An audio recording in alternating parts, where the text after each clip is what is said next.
akkasitti takka ni darbanii yeroo san dabarsan nama akka meeshaa takkatti itti ol dhiiban jechaadha. Guyyaa ja'a bakka sana teennaa dhaamsa qofa naa dabarsan. San booda markabni baalaansiin jiguudhaaf akkana jechuu eegale. Nama kaan gamanatti jigsaa kaan gamanatti jigsaa osoo jedhu baalaansiin fuudhetti bishaan jala dabarse. Namni hundi anarra jigee ilmoon tii gara makkuutti hin beeku jaartiin tii gara makkuutti hin beeku anis bishaan keessatti kufe. Yeroo kufu kana iyyan silmoo kiyyaa guruu keessaniidha. Hiriyootaan hedduu kawweessanitti haamilee qabu jira waliin kolfaa waliin taphataa jireenya fuulduraa keenya akkana jiraanna jecha haasawaa taphataa waliin deemaa ture. Warra sana hunda biraa dhabne jecha yeroo sanitti erga gurreerraa baane ammee hanga kana hunda ilmootii yaa fi jaartii niin lubbuu isaanii niin baase jechuudha yaada ture.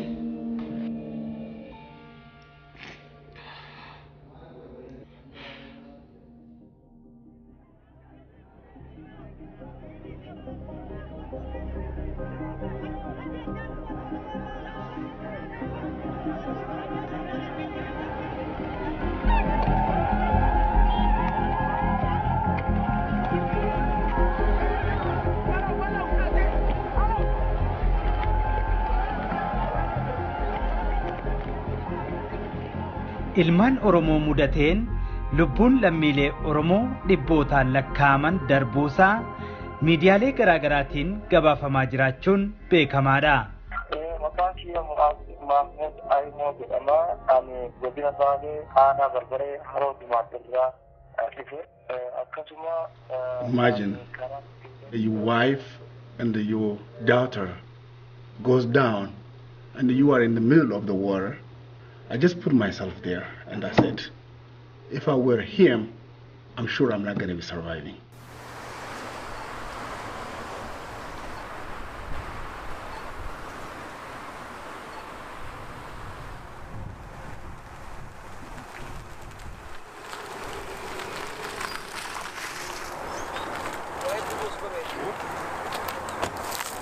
Good morning. This goes here. The cameras come here. We're launching this channel. We launched it in March 1st, 2014. Within 2 months, a protest erupts, and the Oromo protest erupts, and this media would play a central role in providing constant update both to protesters and also to outside world about what's happening on the ground, and we became part of the whole protester story. But right now we are the #1 rated TV in the region. We have on satellite over 11 million people view us, so we're doing okay.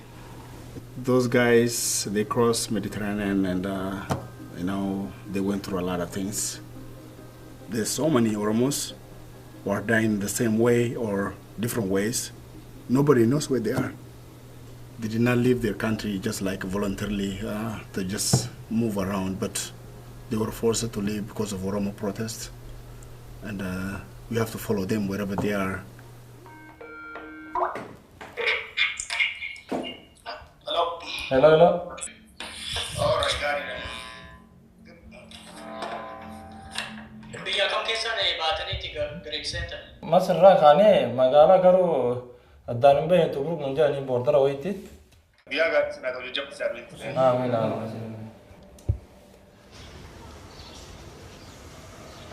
Biyya akkana wayitu maali jedhaa baran. Nun biyya alaa kana seenee dhufne isi. Wala waan arge haasaa jira. Maal biyya rabaati? Yaa ammoo an firiidamii dhabee biyya irraa bahe. Qurxummiin galaanaa osoo dubbattee allaattiin gammoojjii osoo nama afeen lammii koo awwaal jaladee sooratee namaan abbaan lafaa dhabee lafasaa sooree alagaa irraa jiraata dhagaa falatee lafasaa irratti kan siraan bulaa qonni hafeereeti saba hoo abshirni bariiti. Maantana master plaanii kana jedheetu mootummaan dhufee ummata Finfinnee magaalaa Finfinnee naannoo Finfinnee jiru akkaan ummanni humni Oromoo xiqqaatuuf sababa biraa fidee Finfinnee gubbaa kaayee lafa san Oromoo irraa fuudhee saba biraatti kennee akka Oromoon humni isaanii irraa xiqqaatuuf jechaadha. Jireenya keenya akkamitti jiraanna jechuudhaan lafateen nurraa fudhatinaa jechuudhaan uummanni Oromoo mirga isaa falmatee maaliif falmatan jechuudhaan.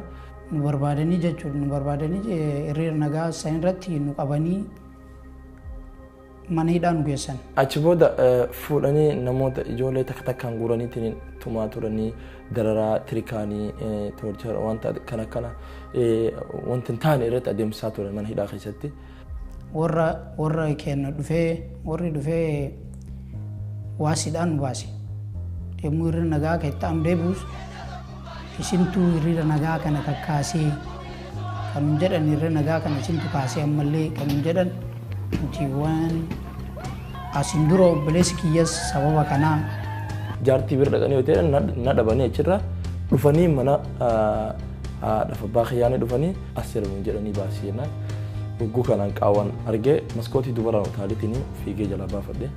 Sanboota gara bosonaa galee bosonatti galee booda achirraa faamiliin keenya sirkii naa bilbilanii awoo si ajjeesuudhaaf barbaadanii ammaan tana biyya tanarraa baqadhu lubbuu teessin baafadhu naan jedhaniitiin akkaan achirraa bahu natti himanii turanii.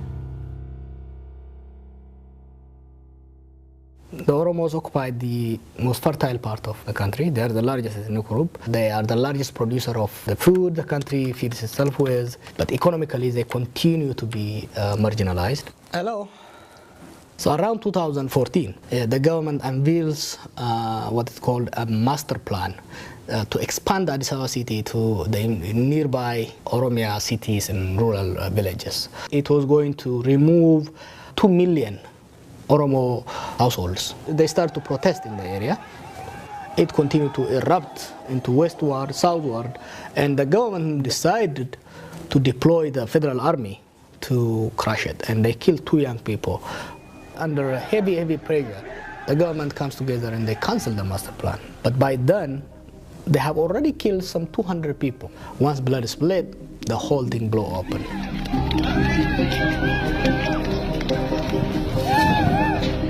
This is students at Haramaia University. They start to protest. The soldiers, they fire on people and they kill a number of students on that day. This one was a massive protest in February, and the soldiers shot, I think, 11 or 12 people. These are the kids on the billboard. 14 people from this small town was killed in one day. And actually, I happen to know this kid. He was shot and killed on that day. This is 2 weeks ago. It's an Awadai where this little kid was shot and killed. Hey, I'm dealing with a satellite issue right now. I'm trying to find out exactly what happened. We don't know exactly now whether it's jamming or the company dropping us, so we're trying to figure out that. The government, they block websites, so they have found a machine from China that just jams satellite signals. So we have been jammed 15 times so far, 15 times in 2 years. Yesterday you were here and asking me about the jamming problems. It actually got jammed while me and you were talking. So, cat and mouse relationship, situation between us and the government. But we'll be back again, hopefully tomorrow. Kunin no, dalaga. Ika saddeeti. Aftaan dah agana.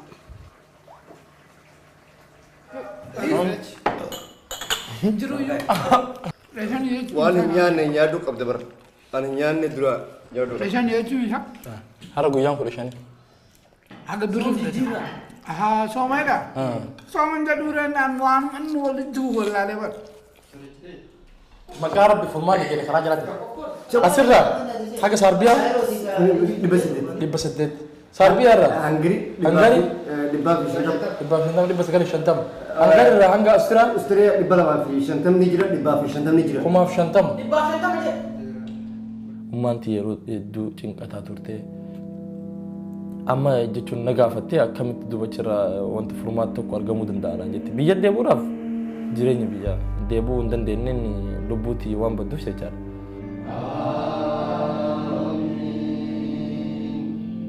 Fuuldura deemuudhaaf murteessee ni himee faamilii keenya akkaan dura deemu haala kanaa qopheessaa jireen itti hime jechaadha. Horii qabanii fi lafa qabanii fi maal qaban hunda isaaniitti gurguraniitiin ta'uu fi dararaa keessa yoo jiraatan nuuf yaadan jechaadha.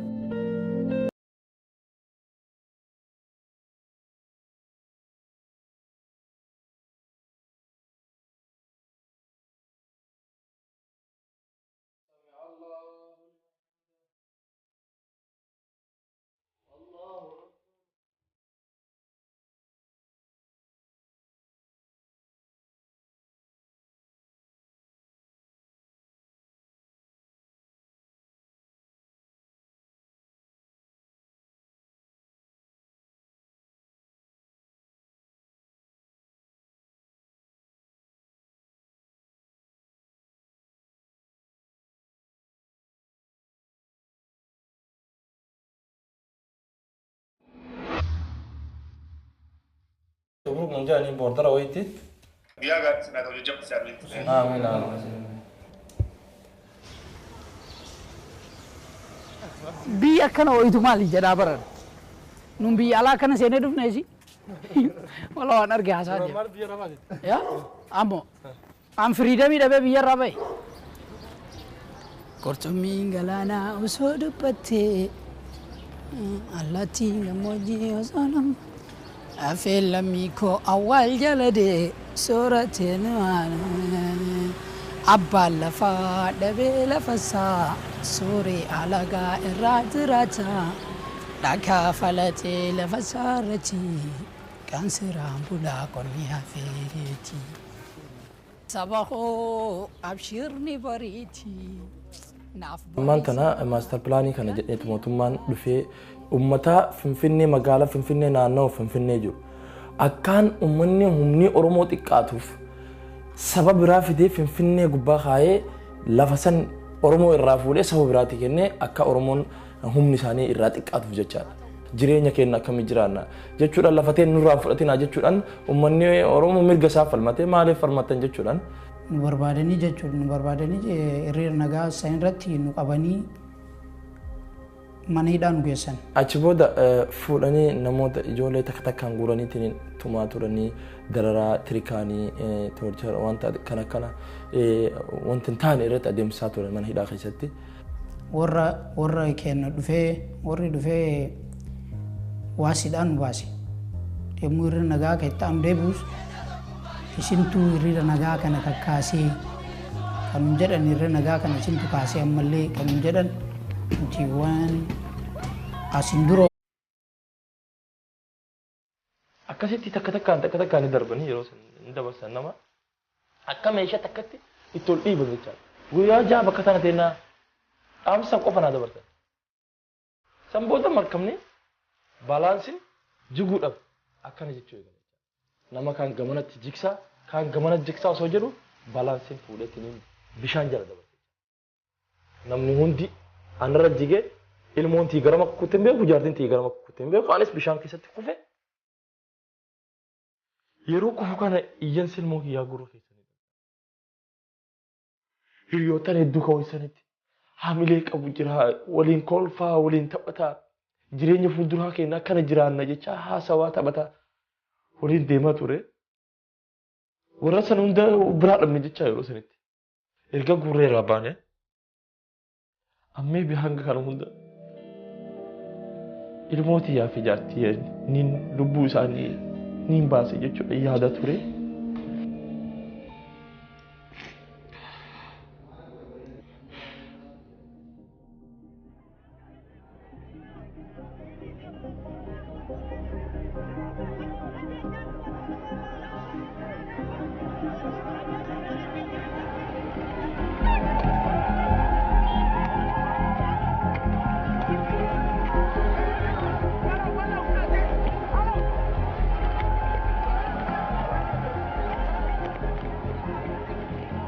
Ilmaan Oromoo mudateen lubbuun lammiilee Oromoo dhibbootaan lakkaaman darbuusaa miidiyaalee garaagaraatiin gabaafamaa jiraachuun beekamaadha.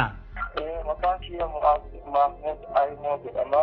Ani godina Baalee aanaa Barbaree Haroo Dimaatirraa. Obboleessi kiyyas sababa kanaa jaartii bira dhaqanii yoo ta'e na dhabanii achirra dhufanii mana dafa baaqiyaan dhufanii asirra jedhanii baasiyeenaan ugguu kanaan qaawwan argee maskootii dubaraan utaalitini fiigee jala baafadhe sanboota gara bosonaa galee bosona ta'e galee booda achirraa faamiliin keenya sirkiina bilbilanii awoo si ajjeesuudhaaf barbaadanii ammaan tana biyya tanarraa baqadhu lubbuu teessin baafadhu naan jedhaniitiin akkaan achirraa bahu natti himanii turanii. The Oromos occupy the most fertile part of the country. They are the largest ethnic group. They are the largest producer of the food the country feeds itself with. But economically, they continue to be marginalized. Hello. So around 2014, the government unveils what is called a master plan to expand Addis Ababa city to the nearby Oromia cities and rural villages. It was going to remove 2 million Oromo households. They start to protest in the area. It continued to erupt into westward, southward, and the government decided to deploy the federal army to crush it, and they killed 2 young people. Under heavy pressure, the government comes together and they cancel the master plan. But by then, they have already killed some 200 people. Once blood is split, the whole thing blow open.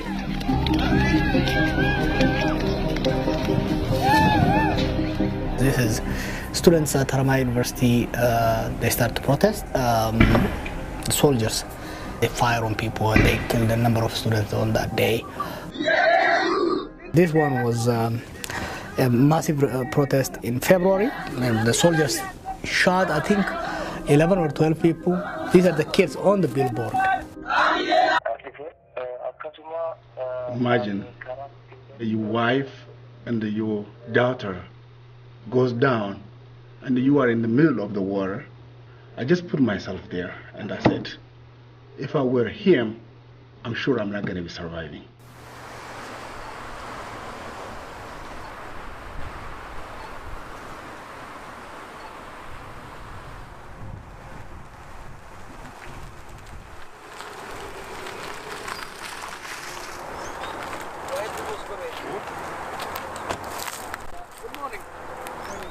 Goes here, the cameras come here. We're launching this channel. We launched it in March 1st, 2014.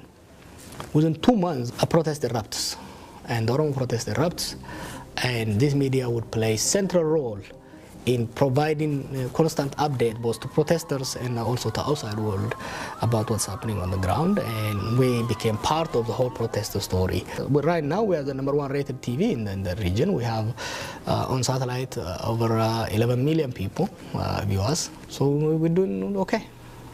Those guys, they crossed Mediterranean and you know, they went through a lot of things. There's so many Oromos who are dying the same way or different ways. Nobody knows where they are. They did not leave their country just like voluntarily to just move around, but they were forced to leave because of Oromo protests. And we have to follow them wherever they are.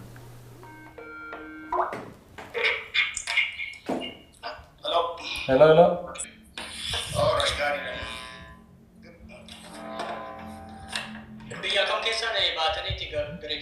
Masarra khane magala garu adanumbe 14 people from this small town was killed in one day.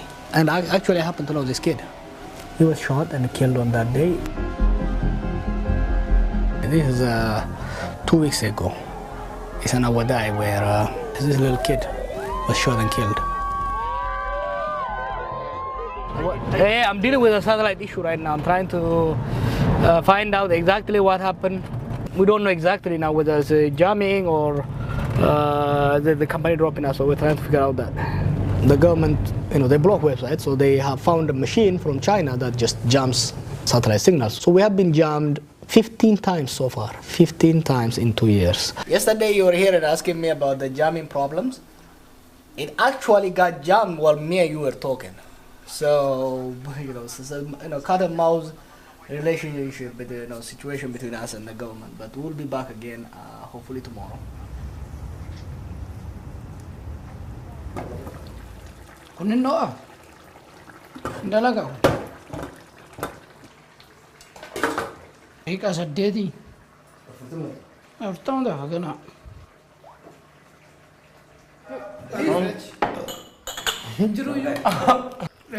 والين يان يادو قبل بر أنا يان ندرا يادو ليشان يجوا يا هذا قيام كل شيء هذا دوري ها سوما كا سوما جدورا نوام نولد ولا لبر مقارب بفماني كده خراج لك أسرع حاجة صار بيها لبس الديت صار بيها را هنغري دباب شنتم لبس قال شنتم هنغري هنغا أستراليا دبلا ما في شنتم نجرا دباب في شنتم نجرا كما في شنتم ما أنتي يرو دو تين أتاتورتي